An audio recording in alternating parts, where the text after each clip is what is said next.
back to the Wrestling Rundown. In addition to our brand new video schedule with SmackDown moving to Tuesdays, starting next week we have the WWE Cruiserweight Classic, which will be getting its own video that'll go between, well, for 1 week only, it'll go between the midweek wrap-up and the SmackDown Rundown. It'll then follow the midweek wrap-up as it continues through its duration when SmackDown moves.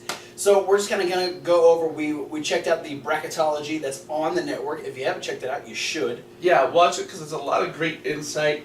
You get a lot of who are some of the highlighted characters in the Cruiserweight Classic tournament. A lot of the bigger names have some highlight packages. Some interesting backstories on some people. You get a lot of insight from Morrow and Daniel Bryan on the odds of some of the people who they think could go far in the tournament. And you even get words from people who are in the tournament, like Brian Kendrick. You get T.J. Perkins, and you get a guest appearance and his thoughts on the tournament itself, Triple H. Yeah. And so two also a quick appearance from, what's his name, Canyon Seaman? Yep. He just likes saying that name because he thinks it's funny. It is. So we've got two brackets, 16 matches in each. It's some very interesting matchups. I think one of the more interesting matchups, if you're specifically a WWE/NXT follower, Johnny Gargano and Tommaso Ciampa as a tag team will face each other in bracket 2. Yeah. So on the right side, down towards the bottom, yeah, you got these guys who are normally partners on NXT television, and they did a little package highlighting these guys, saying that it didn't really matter that they're partners because this is a completely different ball game. Yeah. This is such a big opportunity that there is a big opportunity in their future in NXT as far as the tag team division is concerned. But if you're talking about furthering your career singles-wise or just making yourself better known in the WWE, this is the stage to do it on for both these guys. Absolutely. A couple of really good insight videos. We got Rich Swann, who lost both of his parents at very young ages, turned to wrestling to really save him from going down a very dark path, and now he's made it to the top essentially. So he's looking to cement his name by winning the first ever Cruiserweight Classic. Yeah, he's going to be going against Jason Lee. Yeah. The other guy we got to look into, T.J. Perkins. Yeah. We actually got him at the desk talking to Morrow and Daniel Bryan, talking about how his wrestling helped him get out of homelessness. He hit a point in his life where things were just completely wrong. Wrestling is what helped him get back into it, and he started wrestling training when he was 13 years old. 13 years old. He's wrestled a longer career than Daniel Bryan. Yeah. He's been wrestling for 18 years. That is insane. Yeah, so he's got the young look on the outside, but a veteran brain. Yeah. For sure. Who's he going against? Let's see. T.J. Perkins, I believe. Let's see. T.J. Perkins is going against Damac. Damac. The German King of Pop. Yeah, German King of Pop. He's one I don't know what it is about him, but I'm very interested about Damac. I feel like he's going to show us something special. I don't know. Absolutely. I don't know what it is, but I'm very interested in that particular character. I thought the guy who showed up at the table was the Brian Kendrick. Yeah, looking to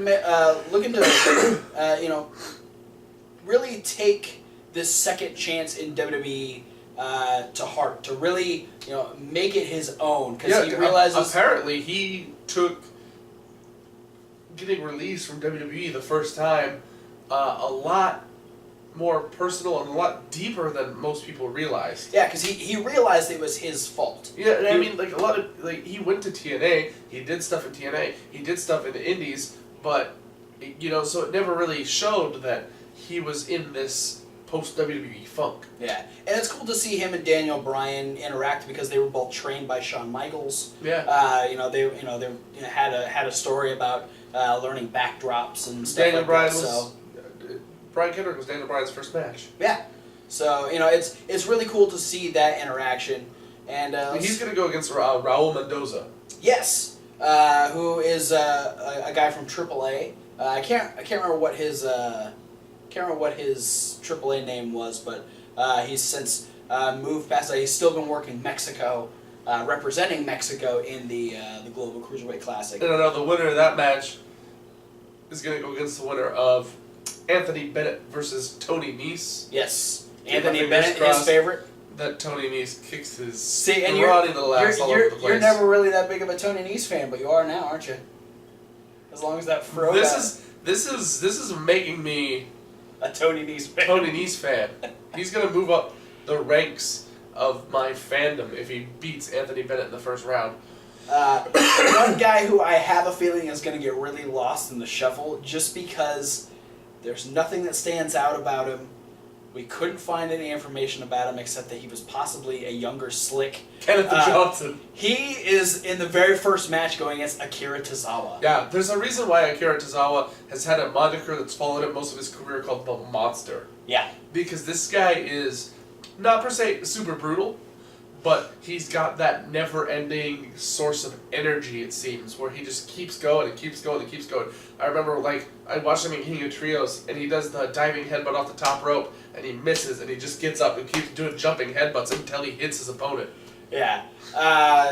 We've got the Bollywood boys, both in the same bracket, so they're 2 matches away from potentially facing each other. If they both win first round and second round matches, I think they could meet each other in the quarterfinals. But Harv is going to have some trouble because he is going against Drew Gulak. Yeah, Drew Gulak, a catch wrestling specialist, is probably going to twist the Bollywood boy into a little pretzel. And then Gerv will be taking on Noam Dar, the Scottish Israeli. Is just as adept to catch wrestling and fucking twisting people up as Drew Gulak is. Plus, he's a little more high flying on the side. It's gonna be fun to see them go against each other. Yeah. So, another favorite, a lot of the Kota Ibushi being sort of the favorite in bracket B. Yes. The right bracket. Zack Sabre Jr. Kota Ibushi taking on Sean Maluda. Yeah. Zack Sabre Jr. is kind of one of the favorites to win on bracket A. He's taking on a 20-year veteran, though, in Tyson Dux. Yeah, textbook Tyson Dux. It's going to be a big challenge because Tyson Dux is one of the most experienced guys in the entire Cruiserweight Classic. I think maybe second or third behind, Tajiri. Yeah. Tajiri, who is taking on Australian up-and-comer Damian Slater. And it's going to be a big clash of styles because Tyson Dux is super big, super buff, really into that physical style, and Zack Sabre Jr. is all about the finesse and using your opponent's momentum against them. So it should be a really good clash of styles and a really fun match to watch. Yeah. Other matches, we got Jack Gallagher versus Fabian Eichner. Yeah, they had a good video package for Jack Gallagher. Yeah, he's got some personality behind him. And he's got a style, man. He showed up to the weigh-ins wearing slacks and dress shoes. Yeah, and still came in at under 200 And he did pounds. the interview without wearing pants. Yeah, but he did have his button down on. Yeah, and the mustache on fleek. Indeed. Alejandro Sayas versus Grand Metalik. Yeah, that's interesting because Alejandro Sayas, who is from Brazil? No, I think he's Chilean. Chile. Okay, so it'll be interesting to see. Wrong. This guy cut 20 pounds in 2 weeks. Yeah. To make the 205. That's almost the same story for Cedric Alexander too. Yes. Cedric Alexander is facing Clement Petois, who's one of our favorite names to say. Both of these guys cut serious weight. Yeah, no, I almost didn't recognize Cedric Alexander because he is literally almost half the size he was in Ring of Honor. Yeah. So it's going to be interesting to see if guys like Alejandro or Alexander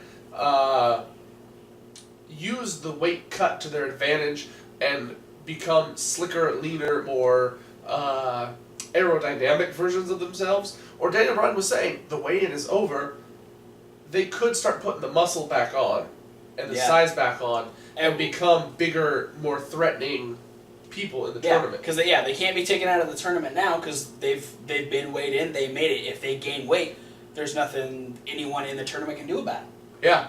And then the last two matches, we have Arya Daivari taking on Ho Ho Lun. And then the replacement Mustafa Ali, who took the place of Zumbi, will take on Lucha veteran Lindsey Dorado. Yeah, Lindsey, we've been a big fan of him for a long time. Yeah. We got to see him in his Chikara years.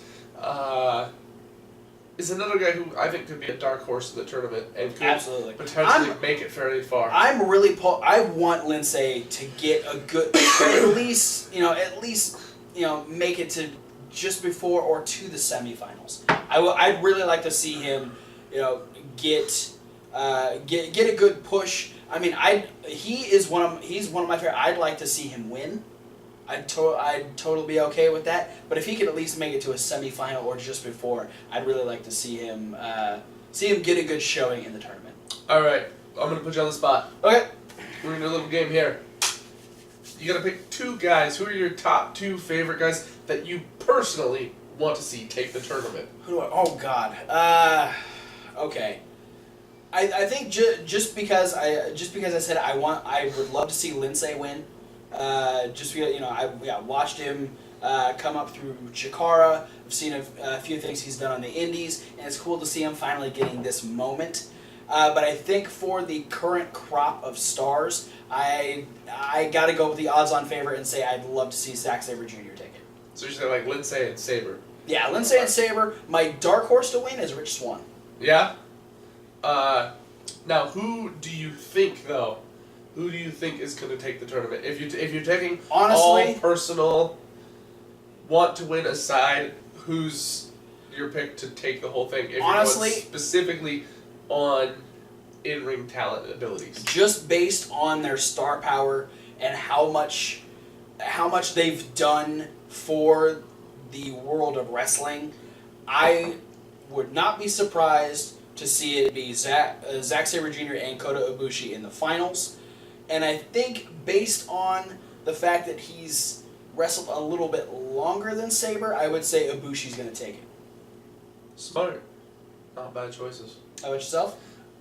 Your two personal favorites to win? My two personal favorites to win. I based off of a lot of what he said on the show on the network, I'd actually like to see Brian Kendrick take it. That'd be great. I'm in the same boat as Daniel Bryan. Daniel Bryan said the guy he wants to see go to the finals and win the whole thing is Brian Kendrick. Yeah, they're good friends. Other than him, I'm going to have to go with one of my longtime favorites and one of a guy who is so cool, and I've talked to him before, and it was a big deal for me when he showed up on NXT for the first time. Yeah. And I'm talking Johnny Gargano. Yeah. He's got to take it. Yeah, no, I was surprised to see Johnny Gargano show up on NXT. I would love to see him really take this and go. It'd be great for him. I personally don't see it happening, but I'd be totally stoked. I mean, I don't really think that there's very few people in this tournament that I'd be upset if they won. Just because this is a great pool of guys, and I'm really looking forward to seeing what they can do together. If I had to pick one that I think is going to win, okay, I'm going to go a little bit away from the obvious choices. Okay. Because they do seem to be putting a lot of spotlight on some of these guys. Right. The Rich Swann and Zack Sabre Jr. And even though they didn't do, I don't think Kota's video package was quite as big as some of the other guys as was. No, not at all. They still put a big spotlight on him. I'm going to go with Noam Dar. Ooh, okay. I think he's a little bit of a dark horse. He's a little bit more of an dark horse? Yes. And he's a little bit more of an unknown to most of the WWE fans. You've been talking him up these last couple of days, and I'm really interested to see I need to watch some of his stuff online. Yeah, watch some of his Google stuff. Go on and check, because WWE.com put up the match that he won to qualify. I'll have to check that out. So, Check it out. He's supremely talented, and if word is correct, there's a lot of rumors floating around that WWE has signed him to a deal. Oh. So I think being a new signed guy, that might be his push. Awesome. Well, that is it. We're going to have full results of each of these matches. The Cruiserweight Classic starts next week, next Wednesday. So look forward to that video. Right after NXT, I think. Yeah. So look forward to that video coming out right after the midweek wrap-up, just before the SmackDown rundown. Be sure to check out all the other videos coming out this week. Be sure to check out the podcast for all of our reviews every single week. Click all the links. Share the video. Get to us on social media. We want to talk to you. Who do you think is going to win the Cruiserweight Classic? Who are your two favorites to win? Who's your dark horse? And who would you like most to see win? But that's it. We'll see you guys at whatever video you decide to watch next. Say it. I know you want to say it. I'm going to be nice. Okay. Fuck double sunglasses. I said it.